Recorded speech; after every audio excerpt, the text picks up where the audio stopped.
Taulan Balla shkon nga troni dhe makinën e gazetarëve të Reuters dhe thotë ç'duan këta serbët në Zvërnec, kështu që në këtë kontekst, ç'a ka të protesta? Protesta ende nuk është e maturuar në artikulim, por nuk është e maturuar ende në organizim. Her pas here ka shkarjet e atyre që flasin, gjërat e cilat nuk kanë lidhje me protestën dhe me qëllimet e protestës. Për ata që i përmendi edhe Rama pak më parë në konferencën e Duhet patur parasysh që këta njerëz duhet të kuptojnë një herë kur marrin fjalën, duhet të kuptojnë se kujt i drejtohen, cilës audiencë dhe për çfarë kanë dalë aty, domethënë dhe cila është jehona. Ata duhet ta kenë të qartë tani se çdo gjë që thuhet aty ka një eko.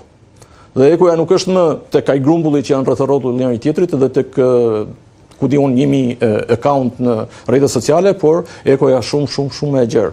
Dhe kjo e bën pak të ngjall diskutime, domethënë dhe unë në këtë kontekst i shoh krejt normale edhe këndvështrime të ndryshme nga projektorët, si thua. Projektorët në proteste mund të fitojnë, mund të ndërtojnë narrativa të ndryshme, jo shumë të dallueshme në lidhje me protestën, por ama narrativa të ndryshme do jetë për sa kohë do jetë e tillë. A mund të kthehet kjo protestë në një bërtham për të lindur një parti të re politike, një lëvizje të re politike, siç edhe po diskutohet këto ditë? Duhet shikuar dy gjëra. Së pari, deri tani unë shoh një druajtje të atyre që organizojnë protestë. Për të artikuluar këtë gjë. Për të artikuluar ose për ta thënë këtë gjë. Edhe e justifikoj këtë druajtje, duket se kjo është një periudhë e cila mund të funksionojë një protestë tillë kombëtare, gjithëpërfshirë se mund të funksionojë më mirë kështu. Mund të funksionojë më mirë kështu. Po sa mund të zgjasë kështu? Sa mund të zgjasë kështu?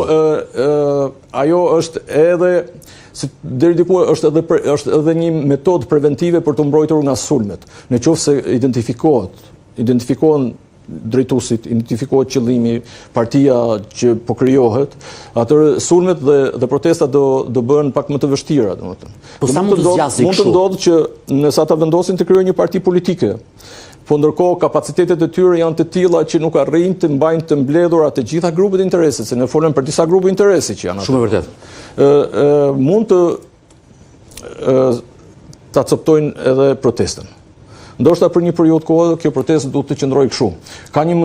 Ka disa mënyra se si mund të shkohet protestës së madhe deri në fund. Pra deri te qëllimi, largimi i qeverisë, dorëheqja e kryeministit Rama, krijimi një qeverie të re. Një mënyrë është rrujtja e presionit mbi aktorët politikë të cilët janë vendimarrës. Nëse Edi Rama jep dorëheqjen dhe Partia Socialiste vendos të bëhen zgjedhjet parakoshme dhe jo ta zëvendësojë Edi Ramën, zgjedhjet e parakoshme do bëhen për një periudhë kohore 45 ditë. Ata nuk kanë shanse që të jenë pjesë e një gare me një parti të re. Do të jenë shumë të vështirë që të duhet paktën 3 muaj apo jo. Do ndëshkohen nga procedurat. Ky është problemi. Dhe në këto rrethana ata duhet ndërtojnë një kanal presioni. Një kanal presioni të qëndrueshëm, serioz, të maturuar në kërkesat e tyre për të qarkulluar tek vendimarrja përmes partive politike, që janë tashmë në skenë. Përmes Partisë Demokratike, partive tjera të opozitës, derisa ajo që duhet të heqë thirrje nga Berisha në burg, pastaj ta mbajmë edhe Rama në burg. Mund mos ta heqin këtë thirrje ajo pjesë që e mban. Ne do të bim dakord që jo të gjithë janë dakord aty. E vërtet, kjo është e vërtet. Nëse ata nuk e pranojnë këtë gjë dhe ne nuk e pranojmë që ashtu është ajo situata atje, do të thotë se nuk jemi duke kuptuar mirë realitetin. Do mendoj se ata kanë kuptuar shumë mirë realitetin. Ata kanë edhe respekt ndaj sloganeve të njëri tjetrit. Për shembull aty ka plot demokratë të cilët nuk ju pëlqen fare kur thuhet kur bëhet kjo thirrje. Po megjithatë ata qëndrojnë aty, e dëgjojnë, nuk reagojnë, vazhdojnë punën e tyre, protestojnë. Në Sarajevo, në konferencën e Partive Popullore Europiane, ku ndodhet, zoti Berisha sot tha se nëse nuk do të ketë një zgjidhje paqësore, skenari do të kthente vendin shumë vite pas dhe e cilësoi Shqipërinë sallën e urgjencës dhe i kërkoi partnerëve europian të kthejnë vëmendjen e shtuar. Kjo protestë ka potencial për dalë nga kontrolli, nëse qeveria do bëj shurdhin përballë kërkesave të tyre, ashtu siç po bën praktikisht Edi Rama.